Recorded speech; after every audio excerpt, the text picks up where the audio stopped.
तो hi everyone, welcome back to my channel run classes for आदर्श प्रश्न पत्र सामाजिक विज्ञान कक्षा 9th के लिए। जैसा कि आप लोग देख पा रहे हो, ऐसा ही पेपर आपको एग्जाम में देखने को मिलेगा अगर आप कक्षा 9th में हो तब। समय जो होता है आपका 3 घंटे 15 मिनट का होता है और प्रारंभ के 15 मिनट परीक्षार्थियों को प्रश्न पत्र पढ़ने के लिए निर्धारित है।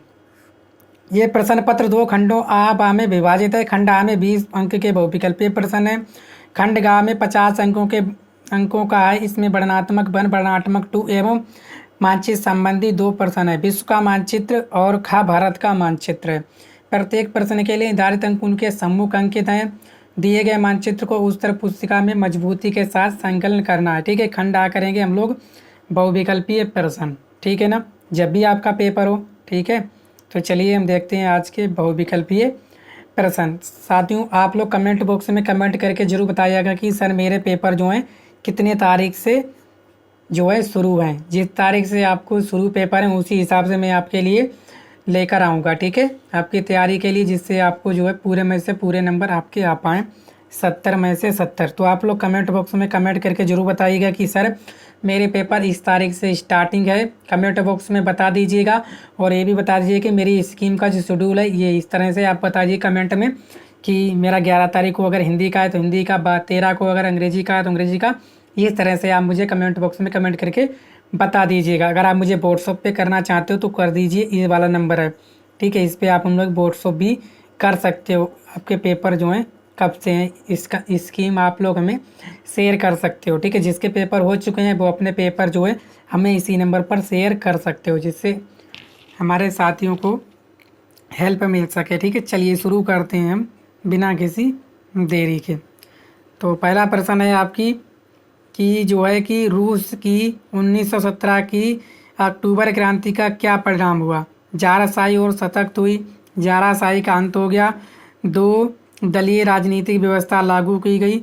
बहुदलीय राजनीतिक व्यवस्था लागू की गई।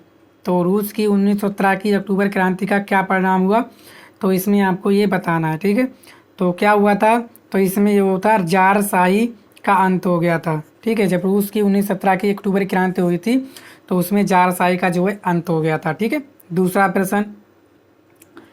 प्रश्न बोला गया है द स्पिरिट ऑफ द लाज किसकी रचना है। होब्स की, लोक की, रूसो की या मॉन्टेस्क्यू की। द स्पिरिट ऑफ लाज जो है किसकी रचना है, तो इसमें आपको 4 विकल्पों में एक विकल्प सही है तो बताना किसकी रचना है, तो वो है आपकी मॉन्टेस्क्यू की। ऑप्शन नंबर घ बिल्कुल सही है। साथियों, क्लास अच्छी लग रही है तो आप लोग शेयर भी कर सकते हो। ठीक है, लाइक भी कर सकते हो, ये चैनल को सब्सक्राइब भी कर सकते हो। ठीक है, इसका आपसे कोई पैसा नहीं लिया जाता, बस हमें मोटिवेशन मिलता है। हम आपके लिए बढ़िया बढ़िया प्रश्न लेकर आते हैं जिससे आप एग्ज़ाम में अच्छे से मार्क्स ला सको। जो भी आपने सपना देखा है, आपके मम्मी पापा ने सपना देखा है, आपने जो भी सपना दिखाया हो, ठीक है, अपने घर वालों को, उसके लिए आप लोग बेहतर तैयारी कर सको। ठीक है, सवाल नंबर 3 बोला गया सामाजिक आर्थिक समानता का अर्थ है उदारवाद, साम्यवाद, व्यक्तिवाद या आदर्शवाद। ठीक है, तो तीसरे का आप लोग राइट आंसर बताइएगा। तो किसका है, सामाजिक आर्थिक समानता का समर्थक है आपका समाजवाद। ऑप्शन नंबर खा जो है सही है। ठीक है, चलिए चौथा सवाल देखेंगे हम लोग। चौथा बोला गया फ्रांसीसी समाज में टाइट नामक कर की वसूली वहाँ का कौन सा वर्ग करता था। कुलीन वर्ग, सामंती वर्ग, पादरी वर्ग या किसान और कारीगर वर्ग। तो कौन करता था, आपको इसका राइट आंसर बताना है चौथे का। तो वो करते थे फ्रांसीसी समाज में टाइट नामक कर की वसूली वहाँ करते थे आपके पादरी वर्ग के लोग। ऑप्शन नंबर गा बिल्कुल सही है। इसके बाद निम्नलिखित में कौन सा तत्व भारतीय संविधान की भावना के विपरीत है। स्वतंत्रता, समानता, धर्मनिरपेक्षता या सांप्रदायिकता। क्या है, आपके धर्म की भावना यानी कि भारतीय संविधान की भावना के विपरीत। ठीक है, तो 5वें का जो सही आंसर हो जाएगा वो हो जाएगा आपका सांप्रदायिकता। ठीक है, तो कौन सा तत्व जो है भारतीय संविधान की भावना के विपरीत है, सांप्रदायिकता। नेक्स्ट बोला गया है कि चरवाहा कबीला है भोटिया, शेरपा, किन्नौरी या ये सभी। तो चरवाहा कबीला कौन था, 6 का आपको सही आंसर बताना है। ठीक है, तो कौन था, वो था आपका ये सभी। भोटिया भी था, और शेरपा भी था, किन्नौरी भी था। तो ये सभी बिल्कुल सही आंसर है। ठीक है, चरवा कबीला आपके भोटिया भी कहे जाते थे, शेरपा भी, किन्नौरी भी और ये सभी। ठीक है, ये सभी आपका राइट आंसर है।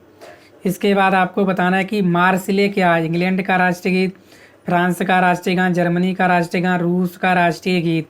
तो मार्सिले क्या है आप लोग कमेंट बॉक्स में जरूर बताइएगा। तो इसका जो राइट आंसर हो जाएगा वो हो जाएगा आपका क्या है, फ्रांस का राष्ट्रीय गान। मार्सिले क्या है, फ्रांस का राष्ट्रीय गान। ठीक है, नेक्स्ट, भारत में वोट डालने की न्यूनतम आयु है 20 वर्ष, 21 वर्ष, 18 वर्ष या 24 वर्ष। तो आप सभी जानते हो जो भारत में वोट डालने की न्यूनतम आयु कितनी है आपकी। ठीक है, कितनी होनी चाहिए वैसे भारत में वोट डालने की न्यूनतम आयु जो होनी चाहिए कितनी होनी चाहिए आप लोग बताइएगा। ठीक है, 21 वर्ष होनी चाहिए, 21 वर्ष से कम ना होना चाहिए। लेकिन अब तो वोट 18 साल वाले भी डाल देते हैं। ठीक है, तो इसका जो राइट आंसर हो जाएगा, न्यूनतम आयु जो है आपकी 18 वर्ष होनी चाहिए। ठीक है, चलिए दोनों में से एक देखने को मिलेगा। टाइपिंग में थोड़ा सा मिस्टेक लग रही है मुझे। ठीक है, चलिए ठीक है, यहाँ पे आपका 18 वर्ष बिल्कुल सही हो जाएगा। भारत में वोट 18 वर्ष के हो जाएंगे तब आप वोट डाल सकते हो। तो 18 वर्ष जो है बिल्कुल सही आंसर है। ठीक है, नमा बोला कि संविधान में वर्णित पंथ निरपेक्षता का क्या अर्थ है। नागरिकों को किसी एक धर्म को मानने की स्वतंत्रता रहती है। नागरिकों को किसी भी धर्म को मानने की स्वतंत्रता नहीं होती है। सरकार सभी धार्मिक आदर्शों और मान्यताओं को सम्मान देती है। उपरोक्त में से कोई नहीं। तो 9th का आपको राइट आंसर बताना है। ठीक है, तो इसका जो सही आंसर हो जाएगा वो हो जाएगा सरकार सभी धार्मिक आदर्शों और मान्यताओं को सम्मान देती है। ऑप्शन नंबर गा बिल्कुल सही है। ठीक है, नेक्स्ट हम देखेंगे सवाल प्रश्न नंबर आपका 10। तो 10वां बोला गया है कि स्टालिन के सामूहिकीकरण कार्यक्रम ने किस वर्ग को सर्वाधिक प्रभावित किया। किसान वर्ग, औद्योगिक वर्ग, धार्मिक वर्ग या प्रशासनिक वर्ग। ठीक है, 10वें का राइट आंसर क्या हो जाएगा आपका, वो हो जाएगा आपका किसान वर्ग। ठीक है, 11वां, भारत की किस नदी को दक्षिण की गंगा कहा जाता है। गोदावरी, ब्रह्मपुत्र, ताप्ती या कृष्णा नदी को। ठीक है, तो भारत की किस नदी को दक्षिण की गंगा कहा जाता है, वो कहा जाता है आपको गोदावरी। ठीक है, नेक्स्ट 12वां, यदि आप ग्रीष्म विकास में कवरती जाना चाहते हैं तो किस केंद्र शासित प्रदेश में जाएंगे। पुडुचेरी, लक्षद्वीप, अंडमान निकोबार, दीव और दमन। ठीक है, मतलब आप गर्मियों में कवरती जाना चाहते हैं तो आप किस केंद्र शासित प्रदेश में जाएंगे। तो किस में जाएंगे आप लोग, लक्षद्वीप में जाओगे। ठीक है, 13वां, विश्व में सर्वाधिक जनसंख्या वाला देश है। चीन, भारत, जापान, ऑस्ट्रेलिया। तो आप सभी जानते हो कि विश्व में सर्वाधिक जनसंख्या वाला देश एक ही है, वो है आपका कौन, चाइना, चीन जिसे हम लोग बोलते हैं। ठीक है, चीन की गीदड़ भभकी से भारत नहीं डरने वाला। ठीक है, इसके बाद 14वां प्रश्न बोला गया है कि निम्नलिखित में जनसंख्या वृद्धि का कारण उच्च जन्म दर, निम्न मृत्यु दर, निरक्षरता या ये सभी। तो आप सभी जानते हो, ठीक है ना, अगर आपकी जनसंख्या बढ़ रही है तो जन्म दर क्या है, ज़्यादा हो रही है, उच्च मतलब ज़्यादा, और मृत्यु क्या हो रही है, कम हो रही है। निरक्षरता यानी कि लोग क्या है, पढ़े लिखे नहीं हैं। तो इसमें जो है ये सभी बिल्कुल सही आंसर हो जाएगा। ठीक है, नेक्स्ट, निम्नलिखित में से कौन प्राथमिक गतिविधि नहीं है। कृषि, खनन, उत्खनन या बैंकिंग। तो प्राथमिक गतिविधि नहीं है तो ये आपको बताना। ठीक है, तो 15वें का आंसर हो जाएगा आपका बैंकिंग। बैंकिंग आपकी प्राथमिक गतिविधि नहीं है। 16वां, निम्नलिखित में से कौन एक गैर आर्थिक गतिविधि है। बाजार में मछली बेचना, एक निजी फर्म में काम करना, परिवार के लिए खाना बनाना, एक संस्थान में शिक्षण करना। कौन सा गैर आर्थिक गतिविधि है, मतलब गैर है और आर्थिक नहीं है। ठीक है, तो 16वें का क्या हो जाएगा, वो है परिवार के लिए खाना बनाना। ठीक है, परिवार के लिए खाना बनाना गैर आर्थिक गतिविधि है। इसके बाद आपको बताना है कि भारत की जलवायु को प्रभावित करने वाले कारक कौन सा नहीं है। अक्षांश, कर्क रेखा, वायुदाब एवं पवन या जनसंख्या। तो भारत की जलवायु को प्रभावित करने वाला कारक कौन सा नहीं है, कौन सा नहीं है ये आपको बताना है। तो आप सभी जानते हो जनसंख्या जो है जलवायु को प्रभावित नहीं करती है। इसके बाद 18वां, पालमपुर में विभिन्न जातियों के लिए कितने परिवार हैं। 300, 350, 450 या 550। तो पालमपुर में विभिन्न जातियों के कितने परिवार हैं, तो आपको बताना है 18वें का सही आंसर क्या है आपका 450। ठीक है, कितने परिवार हैं पालमपुर में विभिन्न जातियों के, 450। ठीक है, नेक्स्ट, एक व्यक्ति कागजों से लिफाफे बना रहा है, उसकी गतिविधि को किस क्षेत्र में सम्मिलित किया जाना चाहिए। प्राथमिक क्षेत्र, माध्यमिक क्षेत्र, तृतीयक क्षेत्र या सूचना क्षेत्र। ठीक है, मान लीजिए कोई भी व्यक्ति है वो कागजों से लिफाफे बना रहा है, उसकी गतिविधि किस क्षेत्र में सम्मिलित किया जाएगा तो आपको बताना। ठीक है, तो उसकी कौन सी करेंगे हम लोग, तृतीयक गतिविधि। ठीक है, 20वां। ठीक है, 20वां क्या बोला गया, ध्यान से देखिएगा। बोला अपने विचार में भारत के किस क्षेत्र में रोजगार के सर्वाधिक अवसर सृजित कर सकता है, प्राथमिक क्षेत्र, द्वितीयक क्षेत्र, तृतीयक क्षेत्र या काका दोनों। ठीक है, तो आप सभी जानते हो अपने विचार में भारत किस क्षेत्र में रोजगार के सर्वाधिक अवसर प्रदान या सृजित कर सकता है, वो है का और खा दोनों में, प्राथमिक में भी कर सकता है और द्वितीयक में भी कर सकता है। तो ये थे आज के हमारे 20 महत्वपूर्ण बहुविकल्पीय प्रश्न। अब हम चलते हैं लघु प्रश्नों की तरफ। ठीक है, अब करेंगे खंडवा वर्णनात्मक प्रश्न 1। लगभग 80 शब्दों में उत्तर आपको देना है। भारत में चरवाई टैक्स का चरवाहों के जीवन पर क्या प्रभाव पड़ा, किन्हीं दो का उल्लेख कीजिए। ठीक है, ये आपको तैयार कर लेना है। अगर आपको इसके आंसर चाहिए तो आप लोग कमेंट बॉक्स में कमेंट कर दीजिएगा, मैं आपको नेक्स्ट वीडियो इसके आंसर लाके बता दूंगा। ठीक है, इसके अलावा आप ये कर सकते हो, अपराधी जनजाति अधिनियम का घुमंतु किस्म के लोगों पर पड़ने वाले 2 प्रभावों को लिखिए। ठीक है, इसमें से इन दोनों में से कोई एक कर सकते हो। इसके बाद लोकतंत्र अन्य दूसरी सरकारों से बेहतर है क्यों।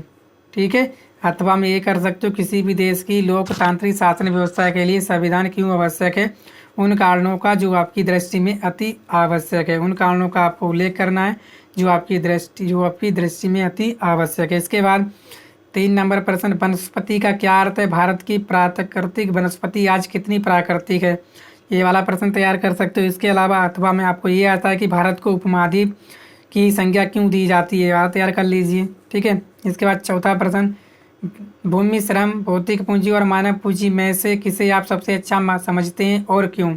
अथवा में आप ये तैयार कर लेना, आर्थिक और गैर आर्थिक क्रियाओं में अंतर। ठीक है, ये तैयार कर लेना, ये आपके लिए सही रहेगा। ठीक है, अच्छा है और छोटा सा भी है। ठीक है, ये भी बढ़िया प्रश्न है, आप लोग तैयार कर लीजिएगा। ठीक है, नेक्स्ट अब हम वर्णनात्मक प्रश्न देखेंगे। ठीक है, लगभग आपको 150 शब्दों में उत्तर देना है। फ्रांस की क्रांति कब हुई थी, इस क्रांति ने विश्व को किस प्रकार प्रभावित किया, तैयार कर लीजिएगा, इंपॉर्टेंट प्रश्न है आपके लिए। अथवा में ये कर सकते हो, जम्मू कश्मीर के गुज्जर बकरवाल के विषय में आप क्या जानते हैं। ठीक है, ये वाला तैयार कर लीजिए। छठा प्रश्न क्या कह रहा है कि मूल अधिकार से क्या आशय है। ठीक है, वर्तमान संदर्भ में अभिव्यक्ति की स्वतंत्रता के लिए अधिकार की आलोचनात्मक विवेचना कीजिए। अथवा में संविधान से क्या आशय है, हमें संविधान की आवश्यकता क्यों है, ये तैयार कर लीजिए। ठीक है, इन दोनों में से आप कोई भी एक कर सकते थे। मानसून से क्या तात्पर्य है, मानसून के वापसी का क्या अर्थ है, ये वाला तैयार कर लेना, इंपॉर्टेंट है। ठीक है, मानसून हमारे भारत देश में काफ़ी ज़्यादा तक आते रहते हैं। जनसंख्या वृद्धि के महत्वपूर्ण घटकों का उल्लेख कीजिए। 1981 में से भारत में जनसंख्या की वृद्धि दर घटने के क्या कारण हैं, किन्हीं 4 का उल्लेख करना है।